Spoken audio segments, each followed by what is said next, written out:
तो hello everyone, हमारी physics की वर्कशीट चल रही थी। आज हम जो भी इस शीट में डेरिवेशन टाइप के क्वेश्चन है, जैसे क्वेश्चन डेरिवेशन क्वेश्चन की फॉर्म में आ गया, उसमें कुछ पार्ट्स आ गए, अलग अलग पार्ट्स आ गए, उसमें उस टॉपिक से रिलेटेड कुछ और क्वेश्चन पूछिए। ऐसे टोटल 18 क्वेश्चंस हैं इस शीट में, तो हम ये सारे करेंगे। आज जितने हो पाएंगे हम उतने करेंगे। आज थोड़ी सी वीडियो थोड़ी सी बड़ी हो सकती है। तो हमारा पहला क्वेश्चन है, derive an expression for elastic potential energy of a stretched wire। ये हमने कर रखा है पहले भी कई बार, तो इसे करते हैं हम। हमारे पास एक रिजिड सपोर्ट है, इसमें हमने वायर को ऐसे लगा रखा है। वायर की जो लेंथ है, इनिशियल लेंथ वो L है। अभी इस पे कोई फोर्स नहीं लग रहा है, मतलब इस पे फोर्स जीरो है इस वक्त। जब हमने फोर्स को अप्लाइड करा नीचे की तरफ, इस तरह इस डायरेक्शन में, तो वायर की लेंथ में कुछ चेंज आया। जब फोर्स अप्लाई हुआ, चेंज क्या है, वो आया delta L, change in length, इतना चेंज आया। तो हमें ये बताना है कि जो हमने इसे स्ट्रेच करने में जो वर्क डन करा, वो पोटेंशियल एनर्जी फॉर्म में कैसे स्टोर हुआ, वो हमें फाइंड करना है। तो हम लिखते हैं, इलास्टिक पोटेंशियल एनर्जी क्या होता है, when a body is stretched completely and it the force is converted into work done or potential energy form, then it is called elastic potential energy। जब हम कुछ किसी बॉडी पे फोर्स लगाने उसे स्ट्रेच करने के लिए, तो जो फोर्स है वो वर्क डन होता है और वो पोटेंशियल एनर्जी के फॉर्म में स्टोर हो जाता है, ये इसका मतलब है। तो हमने सिर्फ डेरिवेशन पूछा है, आप लिख सकते डेफिनेशन भी ले सकते हैं। वैसे मैं सीधा स्टार्ट कर रहा हूँ। Let initial initial force is F is equals to 0 है।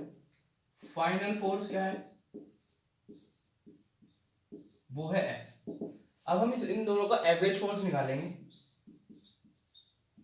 एवरेज फोर्स वो आ जाएगा 0 प्लस F/2, यह आ जाएगा F/2। अब हमें बताया सिंस चेंज इन लेंथ जो है वो है डेल्टा L, इस फिक्स से। अब हम यहाँ पे वर्क डन कैलकुलेट करेंगे। Since work is equals to force into displacement. यहाँ पे फोर्स का है इन दोनों का कंबाइंड एवरेज, तो ये W is equals to F/2। यहाँ पे डिस्प्लेसमेंट क्या है, डेल्टा, क्योंकि इसमें चेंज आ रहा है डेल्टा। तो ये हमारा वर्क डन का फॉर्मूला है। अब इस डेफिनेशन के हिसाब से जो वर्क डन है वो पोटेंशियल एनर्जी की फॉर्म में स्टोर है, मतलब जो वर्क डन है पोटेंशियल एनर्जी के इक्वल है। So since therefore since W is equals to U, ये U के इक्वल है। अब हम क्या करते हैं, मल्टीप्लाई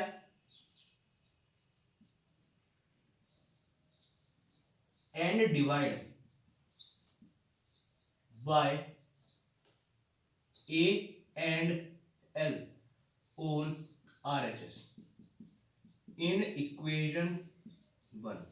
हम फर्स्ट इक्वेशन में RHS में A से मल्टीप्लाई कर देते हैं और A और L से मल्टीप्लाई और L से डिवाइड कर देते हैं। उससे क्या होगा, देखो ये U के इक्वल आ गया, potential 1/2 force upon area into delta L/L, और मल्टीप्लाई में भी है एरिया इनटू L। अब जो फोर्स अपॉन एरिया होता है वो होता है stress, delta L upon L strain, और एरिया इनटू लेंथ होता है वॉल्यूम। तो ये हमारा फाइनल फॉर्मूला आ गया, U is equal to half stress into strain into volume. इस क्वेश्चन में हमसे यहां तक पूछा गया था।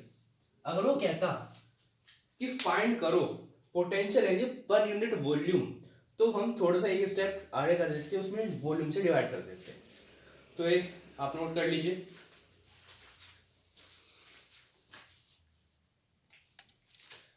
तो हमारा अगला क्वेश्चन है, what is meant by banking of load of roads, explain need of it.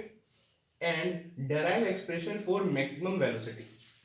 Question है चैप्टर नंबर 4 से, कह रहा है कि जो हम बैंक रोड को हल्का उठा देते हैं, बैंक कर देते हैं, उसकी वो क्या होता है, उसकी नीड क्या होती है, और उसमें जो मैक्सिमम वेलोसिटी है जब कोई भी व्हीकल या कार चलती है उसकी मैक्सिमम वेलोसिटी क्या होती है, ये हमें पता करना है। तो ये दोनों पार्ट 3 पार्ट्स में है क्वेश्चन, ये 5 मार्क्स का क्वेश्चन बन जाता है। तो what is mean by banking of road, जब कोई भी रोड हम माउंटेन पे जाते हैं, जब भी कोई रोड एज से उठी हुई होती है, एज से, क्यों, क्योंकि वो जब हम पहाड़ पे चलते हैं ताकि किसी भी व्हीकल को सेंट्रीपिटल फोर्स मिल सके, इसलिए हम एज को उठा के रखते हैं। अगर नहीं उठाएंगे तो स्किड कर जाएगी और एक्सीडेंट होने के चांसेस बन जाते हैं। ओनली माउंटेन पे या वैसे भी बारिश में भी होता है। ये तो बैंकिंग रोड है, इसकी नीड क्या है, इसलिए ताकि हम एक्सीडेंट से ना कुछ हो सके, थोड़ी सी सेंट्रीपिटल फोर्स मिल जाए, ये इसके ये है। तो ये दोनों क्वेश्चन तो थियोरेटिकली या आप खुद लिख सकते हैं, मैं सिर्फ डेरिवेशन करूंगा मैक्सिमम स्पीड का। तो क्वेश्चन कह रहा है ये एक बैंक रोड है, एंगल थीटा इसका इंक्लिनेशन है, इस पे एक कार है वो चल के आ रही है, ठीक है, ये भी ऐसे आ रही है आगे, ये ऐसे मुड़ के जाएगी। तो इसका जो वेट है mg, वो इस पर नहीं यहाँ होगा, mg डाउनवर्ड, लेकिन जब ये इंक्लाइंड प्लेन पे है तो इसका वेट यहाँ पे शिफ्ट हो जाएगा और इसका नॉर्मल डायरेक्शन यहाँ पे होगा r।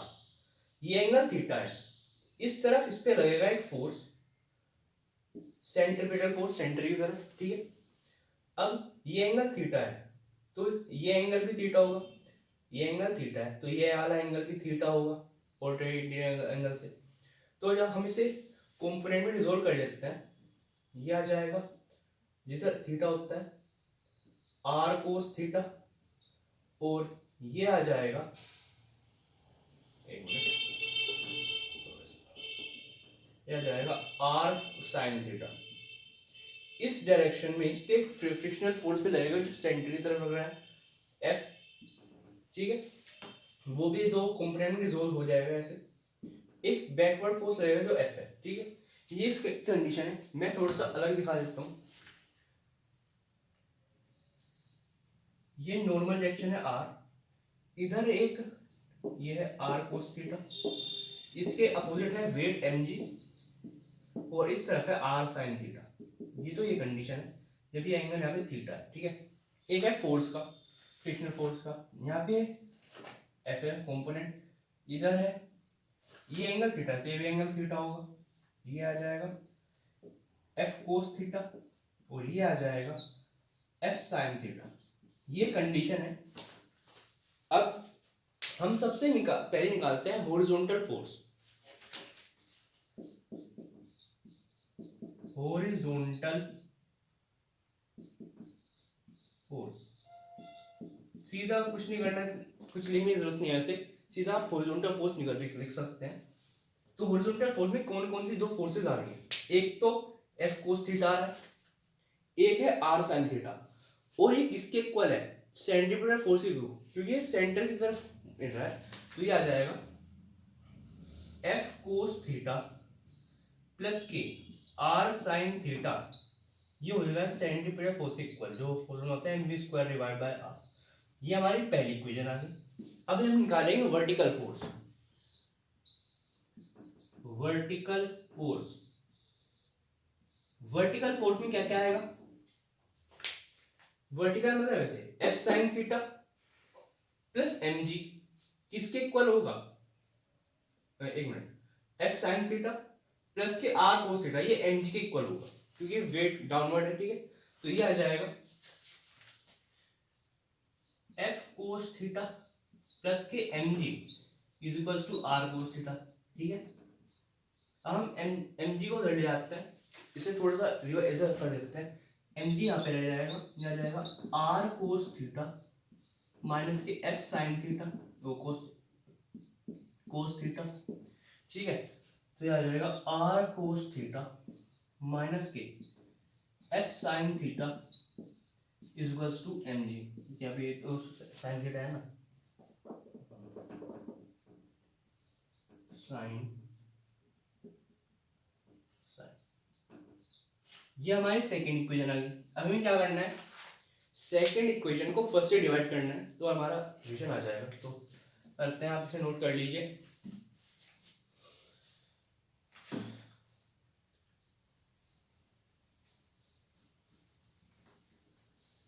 तो डिवाइड इक्वेशन 2/1, तो ये आ जाएगा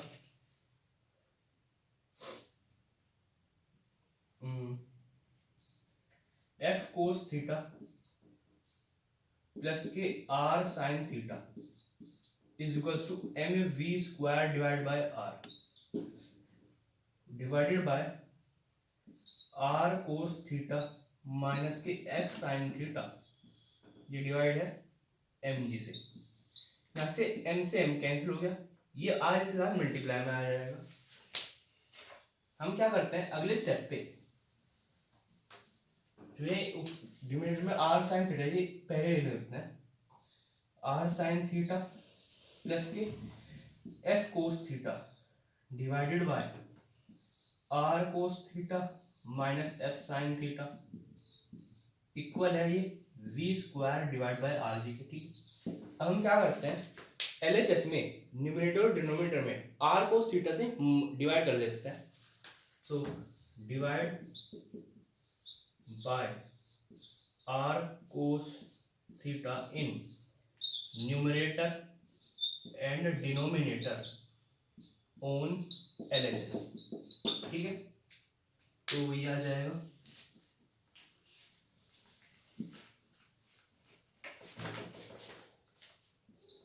R sine theta divide by R cos theta minus के F cos theta divide by R cos theta divide whole upon R cos theta divide by R cos theta minus के F sine theta divide by R cos theta, इधर आ जाएगा B square divide by R B.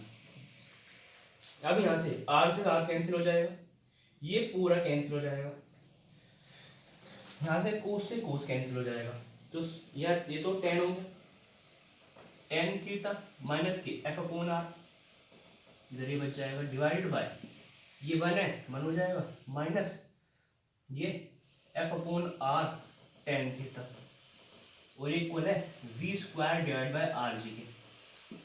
अब हमारे पास एक relation होता है, since F जो होता है वो म्यू आर होता है। ठीक है, ये क्या है, ये है एंगल ऑफ फ्रिक्शन, जो लिमिटिंग फ्रिक्शन में लॉस पड़े थे ना वे है।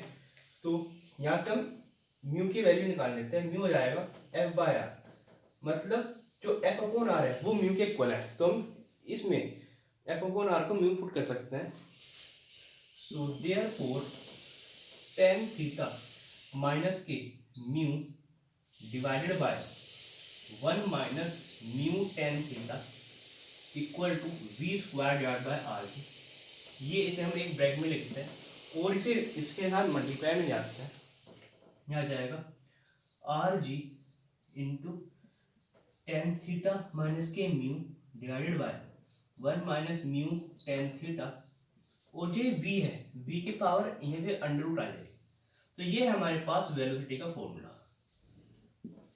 जब हम हमें कहा है मैक्सिमम वेलोसिटी, जब हम मैक्सिमम वेलोसिटी निकालेंगे v मैक्स, अगर हम tan थीटा को एंगल 45 पुट करते हैं, ठीक है, उससे क्या होगा ये सारा वन हो जाएगा, तो खाली म्यू बच जाएगा, उससे आ जाएगा under root mu R G. ये है मैक्सिमम वेलोसिटी का फॉर्मूला। ठीक है, तो ये आप नोट कर लीजिए।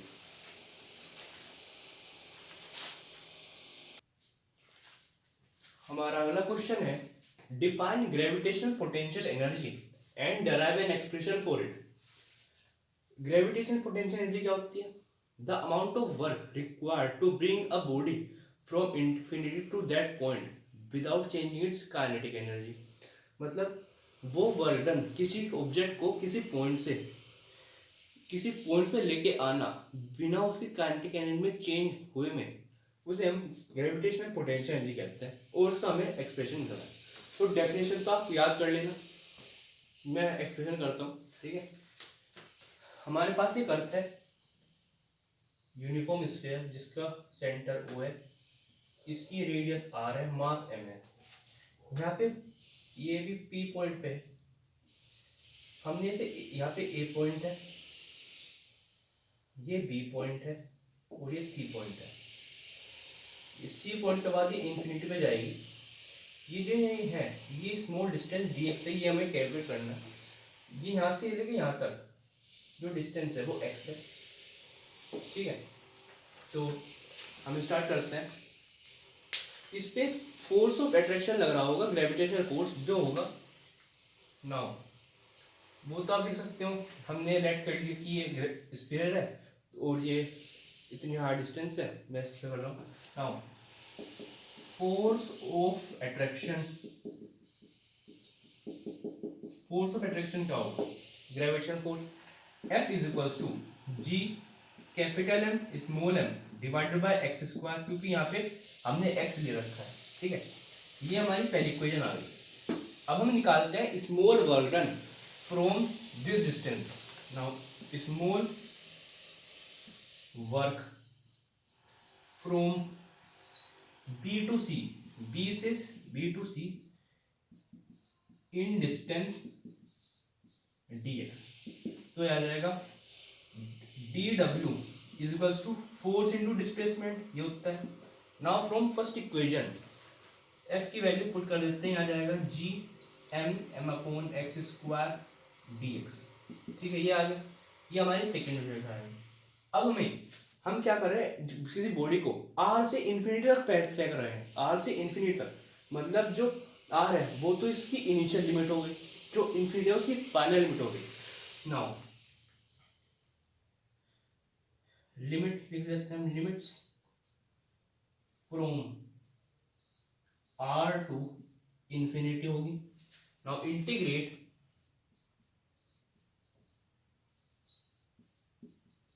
इक्वेशन 2, हमें इंटीग्रेट करना है, सिंपली क्या जाएगा इंटीग्रेशन dw 0 से w is equals to integration g m upon x square dx limits r से इंफिनिटी, ठीक है।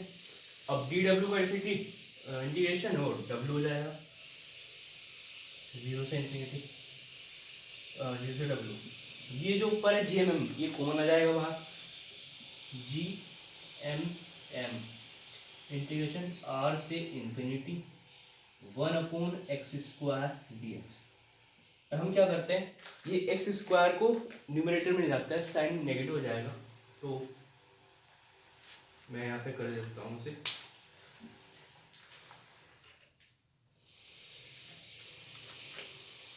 ये आ जाएगा w 0 से w जी एम r से इंफिनिटी x माइनस 2 dx। अब एन एक्स की power n+1 divide by n+1 आप फॉर्मूला आएंगे, w 0 से w G M M X की पावर -2+1 डिवाइड बाय -2+1 dx का, ये r से इंफिनिटी होगी और ये किसके इक्वल आ जाएगा, ये नीचे से तो -1 आ जाएगा और हम -1 कॉमन ले लेंगे बाहर, साइन माइनस आएगा, माइनस के G M M under root X की पावर क्या आ जाएगी -1 आर से इंफिनिटी। अब हम क्या करते हैं, इसे नीचे ले आते हैं, जाएगा माइनस के जी एम 1/x आर से infinity. Now upper limit minus lower limit, ये आ जाएगा w minus 0 is equals to minus G M 1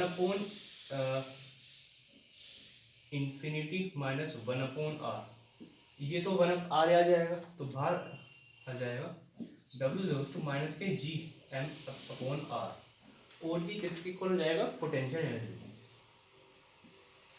होना। ये हमारा फाइनल रिलेशन आ, इसे नोट कर लीजिए। फिर हम इसके व्याप पे इसके वेलोसिटी का डेराइव करते हैं, वो नेक्स्ट क्वेश्चन होगा इसका। अब हमारा नेक्स्ट क्वेश्चन है, define escape velocity and derive an expression for it। ये है, तो ये है, कंडीशन सेम रहेगी, और तो ये यूनिफॉर्म स्फीयर ओ एम, ये आर हो जाएगा, ये पी पॉइंट है, यहाँ से ए, ये बी, ये सी इंफिनिटी, डी एक्स, यहाँ से एक्स है। अब जो हमने इससे पहले ग्रेविटेशन पोटेंशियल का डायरेक्ट करा था, वहां तक सेम करना है इस क्वेश्चन में। तो मैं डायरेक्ट कर रहा हूँ, आपको पूरा करना है, मैं थोड़ा सा शॉर्ट में कर रहा हूँ, ठीक है। ये आ जाएगा, हमने डायरेक्ट करा था u equals to minus G M upon R square, ये करा था हमने डायरेक्ट। सबसे पहले हम देखते हैं इसकी वेलोसिटी क्या होती है। किसी की बॉडी को अर्थ के ग्रेविटेशनल फील्ड से बाहर स्पेस में पहुंचाना, उसे हम एस्केप वेलोसिटी कहते हैं। कि इतनी वेलोसिटी जो अर्थ के ग्रेविटेशनल फील्ड से किसी ऑब्जेक्ट को स्पेस में पहुंचा दे, इतनी वेलोसिटी, उसे हम एस्केप वेलोसिटी कहते हैं। तो ये हमने कर लिया। अब हमें क्या, ये अगर हम देखें, ये वर्क डन के इक्वल आया था हमारा, तो इसे हम वर्क डन के इक्वल रख सकते हैं, u is equal to minus के G M upon R square. अब हमें क्या करना है, जो काइनेटिक एनर्जी का फॉर्मूला है कि वो पोटेंशियल एनर्जी के इक्वल हो जाएगा, ठीक है। क्योंकि उसमें ग्रेविटेशनल फोर्स में क्या था कि no change in kinetic energy, मतलब काइनेटिक एनर्जी रह जाएगा हाफ एम वी स्क्वायर, यहाँ पे u है minus G M upon R square, यहाँ से m कैंसिल हो जाएगा, ठीक है। ये 2 इधर आ जाएगा। यहाँ पे हम क्या करते हैं, माइनस के साइन को नेग्लेक्ट कर देते हैं, तो v square equals to 2 G M upon R square, तो v आ जाएगा root 2 g m upon R square. यानी अब सिंस जो स्मॉल g की वैल्यू होती है G M upon R square, so therefore v is equals to under root 2g divide by R, मतलब ये r हो जाएगा simply 2gr divide by are. अगर हम यहाँ पे इन सब की वैल्यू रखते हैं, इसकी रेडियस की और g की, तो हमारी फाइनल जो आएगी वो आएगी अंडर रूट 2gr। ये हमारा वेलोसिटी का फॉर्मूला आ गया, इसकी वेलोसिटी ve। तो ये कंप्लीट होता है। यहाँ तक करने के बाद आपको सिर्फ ये 3 स्टेप करने हैं और आपका आ जाएगा, वो तो आपको आना ही चाहिए इसके लिए, ठीक है। फिर हम देखते हैं इस अगला टॉपिक, अगला क्वेश्चन, ठीक है, इसे कर लीजिए आप। अब हमारा अगला क्वेश्चन है, define orbital velocity of a satellite and derive expression for it. तो हमारे पास ये करते हैं, to be a uniform sphere, इसका सेंटर O है, रेडियस इसका R है, अर्थ के सरफेस पे एक रॉकेट है, यहाँ पे ऑर्बिटल सैटेलाइट हुआ है। सैटेलाइट क्या होता है, जो बड़े बड़े मशीन्स होती हैं जो स्पेस अर्थ के ऑर्बिट में रोटेट करती हैं, रिवॉल्व करती हैं, उन्हें हम सैटेलाइट कहते हैं। ऑर्बिटल वेलोसिटी क्या होती है, किसी सैटेलाइट को अर्थ की ऑर्बिट में पकड़े रखना, उसे हम ऑर्बिटल वेलोसिटी कहते हैं। ये अर्थ है, यहाँ पे अर्थ का ऑर्बिट होगा जिसमें सैटेलाइट होगा, ठीक है। ये कुछ हाइट पर होगा, यहाँ पे एच पे, यहाँ पे जो सैटेलाइट है वो वी स्पीड से मूव कर रहा है, ऑर्बिटल वेलोसिटी इन डायरेक्शन में, इस डायरेक्शन में सैटेलाइट रोटेट कर रहा है। तो हमें बताना है कि सैटेलाइट किस स्पीड से रोटेट कर रहा है, उसका हमें फॉर्मूला निकालना है सिंपली। तो हम करते हैं स्टार्ट। इस पे सबसे पहले लग रहा होगा gravitational force, force of attraction of gravity वो क्या होगा, F is equals to G M M upon, यहाँ पे हम क्या लेंगे, आर स्क्वायर खाली नहीं लेंगे क्योंकि यहाँ पे रेडियस भी आ रही है और हाइट भी आ रही है, तो हम दोनों कंबाइन लेंगे आर प्लस एच का होल स्क्वायर, क्योंकि ये दोनों आ रही हैं, इसमें हाइट भी इंक्लूडेड है, ठीक है। तो ये तो हमारी पहली इक्वेशन आ गई, ये है एफ जी मतलब ग्रेविटेशनल फोर्स। अब हम निकालते हैं जो जब ये रिवॉल्व करेगी इसमें, इस पे एक सेंट्रीपिटल फोर्स लगेगा अर्थ के सेंटर की तरफ, तो हम निकालेंगे सेंट्रीपिटल फोर्स, वो आ जाएगा F C is equals to होती है M V square divide by R, लेकिन हम यहाँ पे आर खाली नहीं है क्योंकि इसमें एच और आर दोनों आ रहे हैं, तो आर प्लस एच जोड़ लेंगे, ठीक है। ये हमारी सेकेंड इक्वेशन है। नाउ इन इक्विलिब्रियम कंडीशन, ये दोनों इक्विलिब्रियम में कंडीशन अगर है, ये है क्योंकि आर और इन दोनों का बेस सेम है, ठीक है। इन इक्विलिब्रियम कंडीशन पे क्या होगा, एफ जी इक्वल होगा एफ सी के, तो हम दोनों का फॉर्मूला इक्वल लगा देते हैं, आ जाएगा G M M divided by R plus H whole square is equals to M V square divide by R plus H. यहाँ से आर प्लस एच से एक पावर कैंसिल हो जाएगी, एम से एम कैंसिल हो जाएगा, तो यहाँ पे आ जाएगा v is equals to square under root G M upon R plus H. अब जो यहाँ पे जो हाइट है वो रेडियस से मच लेस देन है, क्यों, क्योंकि रेड जो हाइट है वो बहुत ही मिनिमम है, इतनी ज्यादा हाइट नहीं है, बहुत मिनिमम है, तो मतलब हाइट जो है since h is much less than r, मतलब much less than h zero है, h जीरो को मान लिया हमने, तो अगर हम यहाँ पे h जीरो लिखते हैं तो v is equals to under root G M upon R आ जाएगा, लेकिन इसका जो फॉर्मूला होता है वो होता है under root G is equals to small G is equals to G M upon R square होता है, तो ये आ जाएगा v is equals to under root G R, ये हमारा फाइनल फॉर्मूला आ गया, ठीक है, इसे नोट कर लीजिए आप।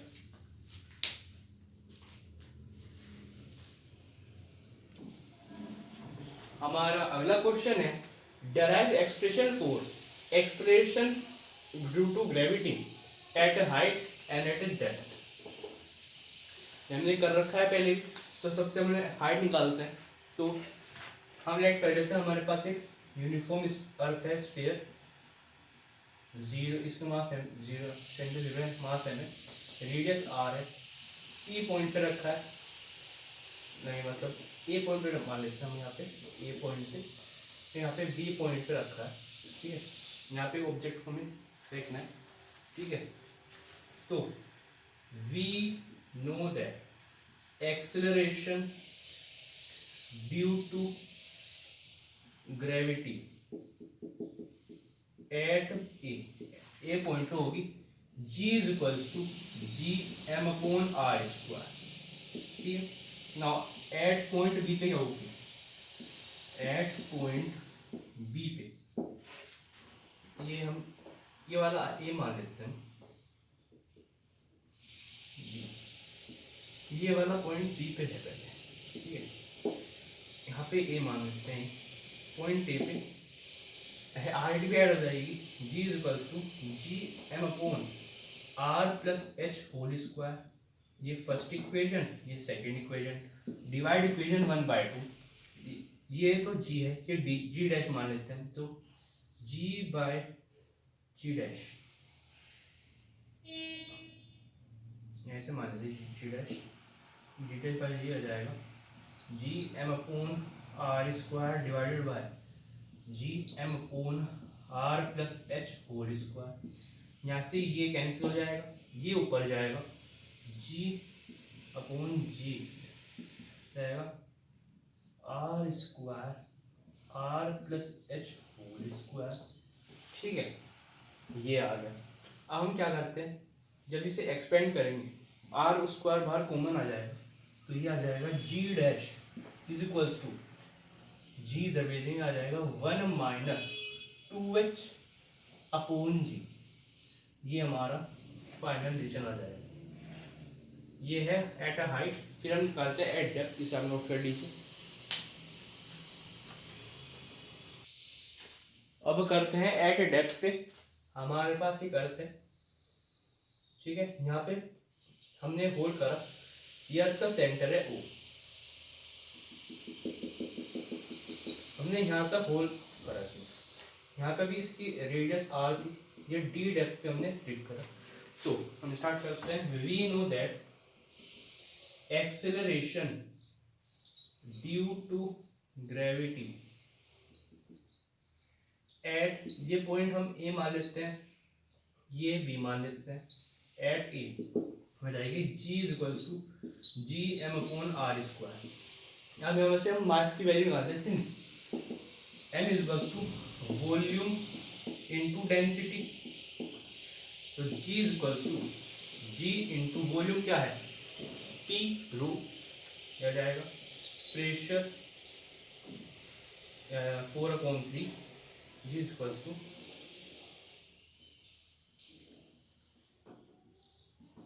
4/3 पाई आर क्यूब रो, ये तो therefore g is equals to g into 4/3 pi R square rho divided by R square, cube आएगा ऐसे, हाँ क्यूब आएगा, यहाँ से आर स्क्वायर से कैंसिल हो जाएगा, तो g आ जाएगा, g आ जाएगा 4/3 पाई आर जी रो। ये पहली इक्वेशन आ गई। अब इसी तरह से हम बी को निकालेंगे, उसमें क्या होगा आर में से डेप्थ माइनस हो जाएगा, क्योंकि ये डेप्थ में जा रहा है। Now ji dash at B पे निकालने हम ले जाएगा, इसमें क्या होगा सेम रहेगा 4/3 पाई, अब यहाँ पे आर हम लिखेंगे R minus D into G upon two, equation number 2। अब इन दोनों इक्वेशन को डिवाइड करेंगे, तो हमारा डिवाइड करेंगे G dash divide by G क्या जाएगा, यहीं पे हम डिवाइड कर देते हैं, G divided by 4/3 pi R G rho, rho cancel हो जाएगा, जी यहाँ पे कैंसिल हो जाएगा, तो G dash divide by G is equal to R minus D divide by R. हम आर को दोनों तरफ अलग अलग लिखते हैं, नीचे की तरफ क्या हो जाएगा G dash divide by G is equal to R by R D by R, ये 1 हो गया, ये इधर गया, तो जी डैश आ गया जी 1 माइनस डी बाय आर, ये हमारा फाइनल आंसर है। तो इस वीडियो में हम यहीं तक रखते हैं, बाकी क्वेश्चन हम अगली वीडियो में डिस्कस करेंगे। ठीक है, सो थैंक यू एवरीवन।